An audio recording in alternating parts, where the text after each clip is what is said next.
Stable অবস্থায় আছেন এবং ইমপ্রুভ হচ্ছেন। আজকে নিজে হাঁটাহাঁটি করছেন। গতকাল এসছেও বলা যায় যে শারীরিকভাবে আলহামদুলিল্লাহ স্টেবল আছে।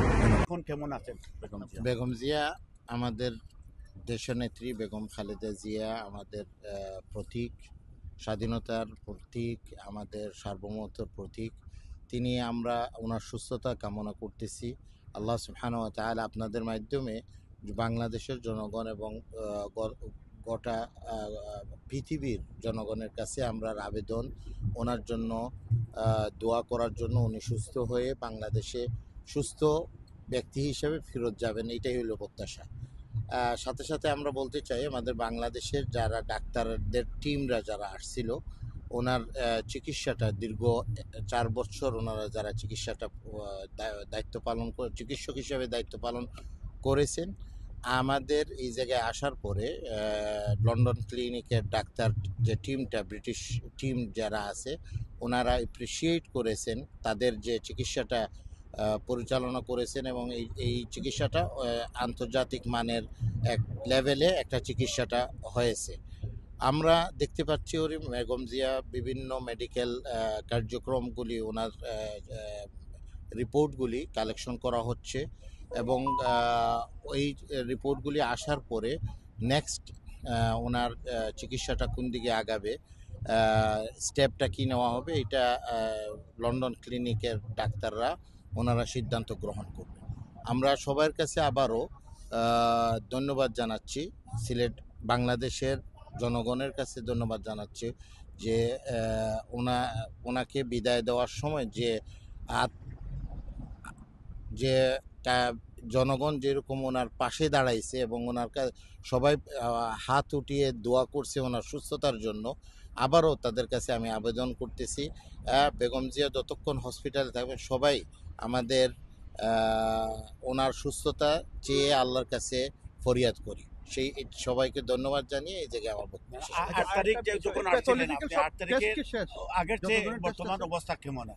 অবশ্যই ওনার মেডিকেল টিমরা বলতেছে চিকিৎসাগুলি স্টেবল অবস্থায় আছেন এবং ইমপ্রুভ হচ্ছেন। আজকে নিজে হাঁটাহাঁটি করছেন এবং আপনারা জানেন ফ্যামিলির সাথে থাকলে স্বাভাবিকভাবে একটা সাইকোলজিক্যাল ডেভেলপমেন্ট হয়, সাইকোলজিক্যাল সাপোর্ট পান।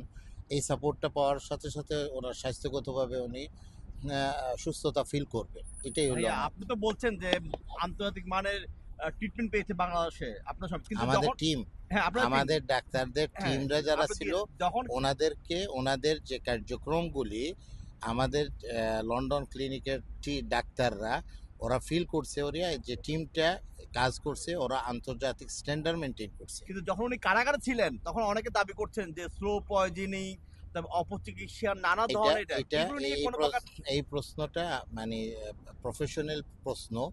এই প্রশ্নটা ডাক্তার জাহিদ সাহেব আছেন, ওনার মেডিকেল টিম যারা আছে ওনাদের কাছে এই প্রশ্নটা। জাস্ট একটা প্রশ্ন, যে যতগুলো টেস্ট আছে সবগুলি কি শেষ করা না বাকি আছে? আমি বললাম না, মানে আপনি এখন আমাকে জিজ্ঞেস করতেছেন মেডিকেল রিলেটেড একটা প্রশ্ন করছেন, এই ব্যাপারটা আমাদের যারা টিমের দায়িত্ব আছে ওনাদেরকে এই প্রশ্নটা। উনি রাজনৈতিক মানে চিকিৎসা নিচ্ছেন, পাশাপাশি দেশের খোঁজ খবর নিচ্ছেন। অবশ্যই উনি সবসময় দেশের খোঁজ খবর নিচ্ছেন এবং জনগণের সমস্যাগুলি সমাধান করার জন্য আমাদেরকে তাগিদ দিচ্ছেন এবং জনগণের পাশে থাকার জন্য সবসময় আমাদেরকে নির্দেশ দিচ্ছেন এবং আমরা ওনার নির্দেশে এবং আমাদের ভারপ্রাপ্ত চেয়ারম্যান সাহেবের নির্দেশে আমরা কাজ করে যাচ্ছি। যদি একটু দেন ভাই প্লিজ। ডাক্তার এসেছেন কিনা? আপনারা জানেন আজকে তো রবিবার, সানডে, কাজে সেই অনুযায়ী তাদের হলিডে উইকেন্ড, কাজে ডাক্তাররা তাবো উনি প্রফেসর প্যাট্রিক কেনেডি এসেছিলেন, উনি ওনাকে দেখেছেন, ফিজিওথেরাপি যেটা দেওয়া হয় সেটা ওনারা দিয়েছেন এবং পরবর্তীতে উনি ফিজিওথেরাপি নেওয়ার পর মোটামুটি উনি ভালো আছেন। আমাদের যে দলের ভারপ্রাপ্ত চেয়ারম্যান তারেক রহমান সাহেব, ওনার সহযোগী ডক্টর জিবাউর রহমান, ওনারাও এসেছেন। এখন উনি একটু রেস্ট নিচ্ছেন এবং গতকাল এসছেও বলা যায় যে শারীরিকভাবে আলহামদুলিল্লাহ স্টেবল আছে। সব প্যাথোলজিক্যাল সব টেস্ট কি শেষ? আর কোনো কথা। Thank you.